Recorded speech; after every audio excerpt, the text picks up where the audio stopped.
Hello everybody. ഇന്ന് നമ്മൾ പരിചയപ്പെടുത്തുന്നത് ബഷീറിൻ്റെ സ്വാതന്ത്ര്യ സമര കഥകൾ എന്ന പുസ്തകമാണ്. ഈ പുസ്തകം പ്രസിദ്ധീകരിച്ചിട്ടുള്ള DC ബുക്സ് ആണ് 1998. നമുക്കറിയാം വൈക്കം മുഹമ്മദ് ബഷീർ. അദ്ദേഹം കേരളത്തിൽ അറിയപ്പെടുന്ന വലിയൊരു സാഹിത്യകാരനാണ് അല്ലേ. ഒരു നല്ലൊരു ഹാസ്യ കഥാകൃത്ത് എന്നതൊക്കെയാണ് പൊതുവെ അറിയപ്പെടുന്നത്. അദ്ദേഹത്തിൻ്റെ കൃതികളെല്ലാം നർമ്മം കൊണ്ട്, ഹാസ്യങ്ങൾ കൊണ്ട് വായനക്കാരെ രസിപ്പിക്കുന്ന കഥകളും അനുഭവങ്ങളാണ് അദ്ദേഹം പങ്കുവെക്കുന്നത്. ബഷീറിൻ്റെ കൃതികളുടെ പ്രത്യേകത എന്താണ്? അദ്ദേഹത്തിൻ്റെ കൃതികളുടെ പ്രത്യേകത തൻ്റെ ജീവിതത്തിൽ കണ്ട നേരിട്ട അനുഭവങ്ങൾ അതിനെയായിരിക്കും അദ്ദേഹം ആവിഷ്കരിക്കുക.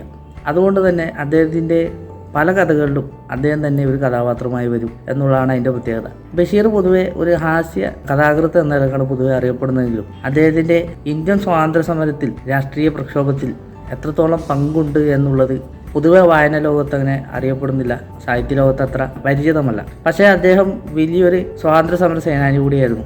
സ്വാതന്ത്ര്യത്തിൻ്റെ മാർഗത്തിൽ അദ്ദേഹം ഒരുപാട് പ്രവർത്തിക്കുകയും ജയിലുകളിൽ കഴിയേണ്ടി വന്നിട്ടുണ്ട്, സമരങ്ങളിൽ പങ്കെടുത്തിട്ടുണ്ട്. അതുപോലെ തന്നെ ദേശീയ സമര നായകരായ മഹാത്മാഗാന്ധിയെയും മൗലാന അബുൽ കലാം ആസാദ്, അതുപോലെ തന്നെ അലി സഹോദരന്മാർ, ദേശീയ നായകന്മാരെല്ലാം, പണ്ഡിറ്റ് നെഹ്റുവിനെയെല്ലാം അദ്ദേഹത്തിന് ഒരുപാട് സ്നേഹവും ആദരവും ബഹുമാനവും ഒക്കെയായിരുന്നു.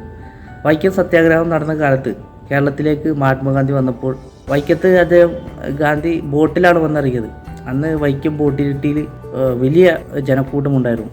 അന്ന് ബഷീറിൻ്റെ ചെറുപ്പകാലമായിരുന്നു. ഗാന്ധിയുടെ വരവ് പ്രതീക്ഷിച്ചിട്ട് ആ ജനക്കൂട്ടത്തിൽ ബഷീറും ഉണ്ടായിരുന്നു. അങ്ങനെ ബഷീർ ഗാന്ധിയെ സ്പർശിച്ച ഒരു അനുഭവം അദ്ദേഹം തൻ്റെ കൃതികളിൽ വിവരിക്കുന്നുണ്ട്. അത്തരത്തിലുള്ള സ്വാതന്ത്ര്യ സമരവുമായി ബന്ധപ്പെട്ട കഥകളാണ് അദ്ദേഹം ഈ കൃതികളിൽ വിവരിക്കുന്നത്. അപ്പോൾ തീർച്ചയായും നിങ്ങൾ ഓരോരുത്തരും ഈ കൃതി വായിച്ച് പഠിക്കുകയും നല്ല നിലക്ക് നിങ്ങളുടെ പ്രസംഗങ്ങളിലെല്ലാം ഈ കഥകൾ ആവിഷ്കരിച്ചാലും അത്തരത്തിലുള്ള ഒരുപാട് കഥകളാണ് ഇതിനകത്ത് ഉൾക്കൊള്ളിച്ചിട്ടുള്ളത്.